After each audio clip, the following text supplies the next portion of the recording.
அன்பு நேயர்களுக்கு வணக்கம்.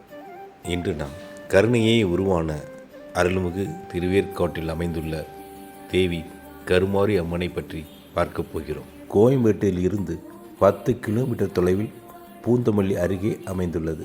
பண்டைய காலத்தில் இந்த இடம் கருவேல மரங்களால் சூழப்பட்ட அடர்ந்த காடாக இருந்துள்ளது. இந்த காட்டின் நடுவே இருந்த ஒரு பாம்பு புற்றில் கருமாரி அம்மன் தவமிருந்துள்ளார்.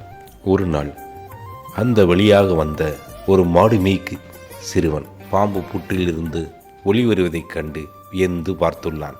அந்த தருணத்தில் தேவி கருமாரி அம்மன் தன்னுடைய தலையை மட்டும் நீட்டி, இந்த இடத்தில் சுயம்பு அம்பனாக இருந்து உங்களுக்கெல்லாம் அருள் புரிவேன் என்று கூறியுள்ளார். அதே இடத்தில் ஊர் மக்கள் அனைவரும் ஒன்று சேர்ந்து ஒரு பீடத்தை கட்டியுள்ளனர்.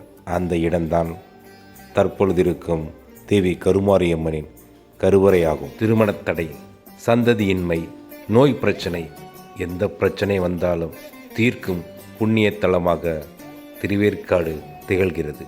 பிரச்சனையோடு வரும் பக்தர்களுக்கு மகிழ்ச்சியை மட்டும் அள்ளித்தரும் திருத்தலம் திருவேற்காடு.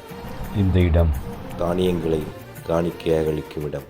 தற்பொழுது திருப்பணிகள் நடைபெற்று வருகின்றன. இத்திருப்பணிகள் முடிந்து கும்பாபிஷேகம் செய்ய குறைந்தது 2 வருடங்கள் ஆகலாம்.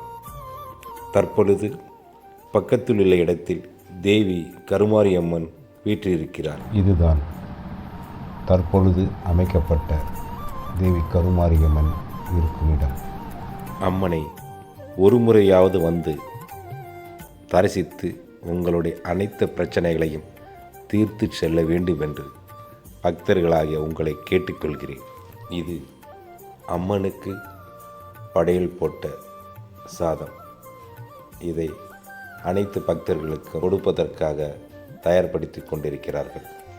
பக்கத்தில் கார் பார்க்கிங் வசதி, திருமண மண்டபம், முடி காணிக்கை செய்யும் இடம், பக்தர்கள் தங்குமிடம் என்ற அனைத்து வசதிகளும் இத்திருத்தலத்தில் உண்டு. இது இந்து சமய அறநிலைத்துறையால் நிர்வகிக்கப்பட்டு வருகிறது. இந்த வீடியோவை பார்த்த அனைவருக்கும் அம்மன் அருள் கிட்டட்டும். வாழ்க வளமுடன்.